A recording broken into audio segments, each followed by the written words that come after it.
नमस्कार दोस्तों, आप सभी लोगों का स्वागत है टेक एंड एजुकेशन चैनल पे। और दोस्तों, इस वीडियो को स्टार्ट करने से पहले आप सभी लोगों से मेरी एक छोटी सी रिक्वेस्ट है, जो मेरे चैनल पे नए हो मेरे चैनल को सब्सक्राइब कर लें, मेरे वीडियो को लाइक कर दें और साथ ही इस वीडियो को अपने दोस्तों के साथ शेयर भी कीजिएगा। तो चलिए शुरू करते हैं इस वीडियो को और आप सभी लोगों से हम बात करते हैं कि इस वीडियो हम किस टॉपिक से रिलेटेड बात करने वाले। तो दोस्तों, आप सभी लोगों को पता है कि आप लोग का जो एग्जामिनेशन है वो आप लोग का 22 मार्च से एग्जामिनेशन आप लोग का स्टार्ट है। तो मैं कुछ टाइम से जो है क्वेश्चन पेपर पर वीडियो लेकर आ रहा हूं, तो इस बार भी मैं क्वेश्चन पेपर पे ही वीडियो ले आ रहा हूं। और साथ ही में एग्जामिनेशन टाइम पे जब तक आप लोग का एग्जामिनेशन चलेगा तब तक मैं आप लोगों के लिए क्वेश्चन पेपर हर साल का कुछ मतलब किन्हीं कोर्सेज का जो क्वेश्चन पेपर है वो मैं अपने वीडियो के माध्यम से आप सभी लोगों के लिए लाता रहूँगा। तो आप सभी लोग मेरे चैनल को सब्सक्राइब कर लीजिएगा, जिससे आप लोग को प्रीवियस ईयर का जो क्वेश्चन पेपर है उससे आप लोग आइडिया लगा सकते हैं कि किस पैटर्न पे क्वेश्चन आता है और मतलब ईजी होता है कि हार्ड। तो उसके हिसाब से आप लोग आइडिया लगा सकते हैं कि किसी यूनिट से ज़्यादा क्वेश्चंस बनते हैं। क्योंकि देखिए क्या है कि एक का जो पैटर्न रहता है आप लोग एक मतलब क्या होता है कि फर्स्ट जैसे कभी कभी ये भी हो जाता है कि जो क्वेश्चन पेपर प्रीवियस ईयर में आप लोग का कोई एग्जामिनेशन जो हुआ रहता है और जो क्वेश्चंस आए रहते हैं वही मतलब जो आप लोग एग्जामिनेशन देने जाएंगे तो हो सकता है कुछ मैच क्वेश्चन जो रहते हैं वो मैच कर जाते हैं या फिर 70% पेपर मैच कर जाते हैं। तो ये डिपेंड करता है कि AK2 पे कि कभी कभी ऐसा कर देता, नहीं तो कभी कभी क्या होता है कि 30 to 40% तो किसी भी ईयर का आप क्वेश्चन पेपर उठा लेंगे।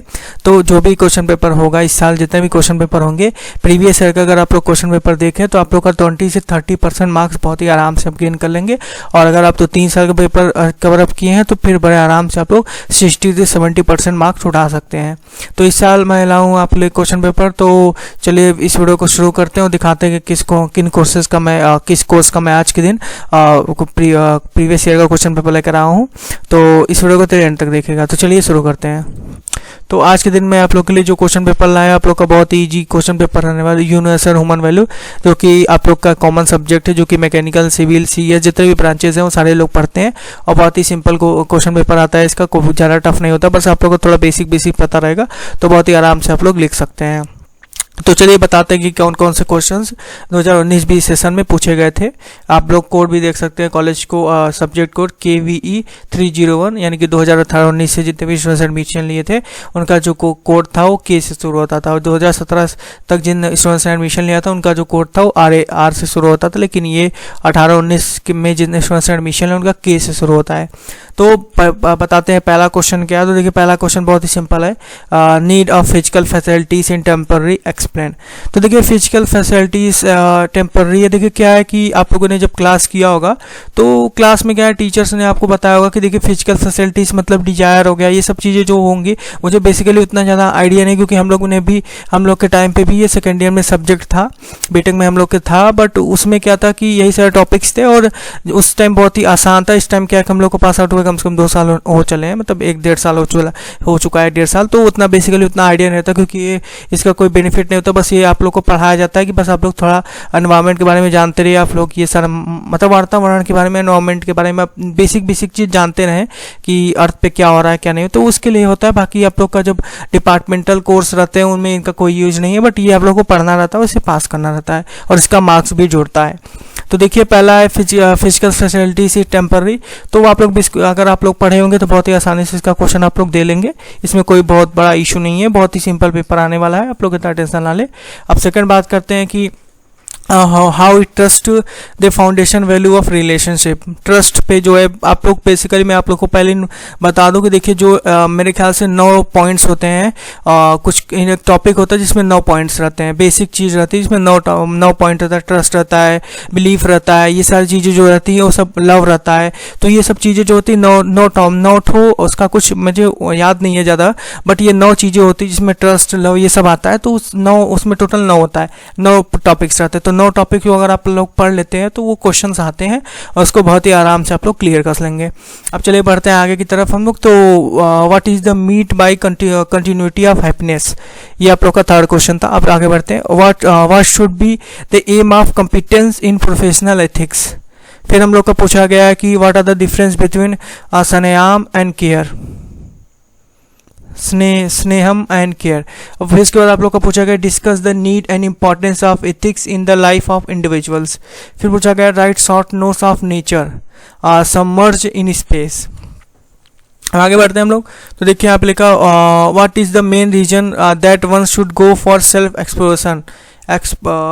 एक्सप्लोरेशन। फिर उसके बाद आप लोग से पूछा गया कि what do you mean by the experimental validation.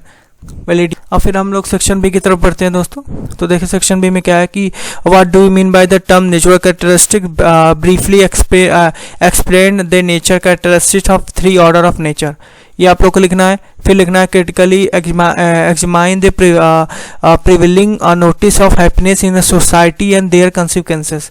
फिर आप लोगों से पूछा गया how will be characterise the development of a society and discuss is light of comprehensive human goals.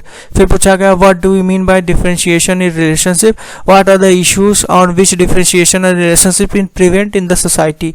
फिर आप लोग से पूछा गया what do you understand by trust. फिर उसके बाद पूछा गया it in any two case that a student of any professional institution can come across in his her relationship। ये आपका सेक्शन बी का क्वेश्चन था। अब बढ़ते हैं सेक्शन सी के बारे में। तो देखिए सेक्शन सी में दिया गया what are the basic human aspirations, explain the basic requirement of fulfilment of human aspiration. फिर आपसे लोग पूछा गया कि what is the ethical human conduct. फिर पूछा गया आप लोग से डिस्कस इस कैरेक्टरिस्टिक्स। फिर आप लोग से 14 क्वेश्चन पूछा गया what do you mean by justice in human relationship, how does it follow from family to work family, and prove the trust is a foundation value and love is a complete value. तो ये आपसे पूछा गया कि trust क्या है, foundation value है और लव कंप्लीट वैल्यू है। तो आपको प्रूफ करना है। आप लोग को रामकथा छापनी है, कुछ ज़्यादा आप लोग को इसमें करना नहीं है। इसमें आप लोग के बारे में जितना आपको दिमाग में आ रहा होगा आप अपना दिमाग का यूज करके उसे छाप दीजिएगा, कोई इतना इशू नहीं। बस हाँ एक बात आप लोग को ध्यान रखनी है कि इसमें जो भी पॉइंट्स रहे आप लोग को, अगर क्वांटम यूज कर रहे हैं तो क्वांटम से पढ़ सकते हैं, अगर आप बुक यूज कर रहे हो तो बुक से आप लोग इस सारे टॉपिक्स के पॉइंट देख लीजिएगा कि पॉइंट क्या है। देखिए क्या है ह्यूमन वैल्यूज में आप लोग को सिर्फ और सिर्फ पॉइंट याद रखना है। पॉइंट अगर आप लोग को पता है तो उसके आगे आप अपने हिसाब से बना के लिख सकते हैं, आपको थ्योरी नहीं रटना पड़ेगा। क्योंकि देखिए ह्यूमन वैल्यू का जो थ्योरी है बहुत ही टफ है, क्योंकि क्या है कि आप जानते हैं कि ये लेंदी है, प्लस क्या है कि ये लाइफस्टाइल से जुड़ा हुआ है, तो इसमें बहुत ही लेंदी होता है। तो आप लोग को बस इसका हेडिंग याद कर लेना है, थोड़ा सा एक बार रीडिंग कर लेना क्या है। उसके बाद आप लोग हेडिंग को अगर याद रखे रहते हैं और एक बार अगर आप अंदर का रीड करे रहेंगे, जो भी पैराग्राफ रहेगा उसको रीड करे रहेंगे, तो उसके बाद बहुत ही आराम से आप अपने हिसाब से इसे लिख सकते हैं। इसमें कोई इशू नहीं है, आपको अपने हिसाब से बना के लिख सकते हैं। इसमें आप लोग को अच्छा खासा नंबर मिल जाएगा। अब बढ़ते हैं हम अपने पांचवें क्वेश्चन की तरफ। तो देखिए इसमें लिखा हुआ कि what do you understand by profession, और how do you apply the understanding you got in course in your profession in to ensure ethical living, answer category sorry. अब यहाँ पे लिखा हुआ है आप लोग का कि differentiable between the activities of the self and the body will example sorry मैं एक बार और पढ़ लेता हूँ इसको कि differentiate between the activities of the self and the body will example. फिर उसके बाद पूछा गया छठवां क्वेश्चन कि what do you mean by the happiness and prosperity, explain the recyclability and self regulation in nature. फिर आप लोग से पूछा गया what do you mean by affection and can the feeling of affection and opposition to go together why. फिर पूछा गया आप लोगों से suggest why to ensure the fulfilment of human order with the other 3 order, mention your 2 programme you can undertake in light of the above. तो देखिए ये सारे क्वेश्चन थे।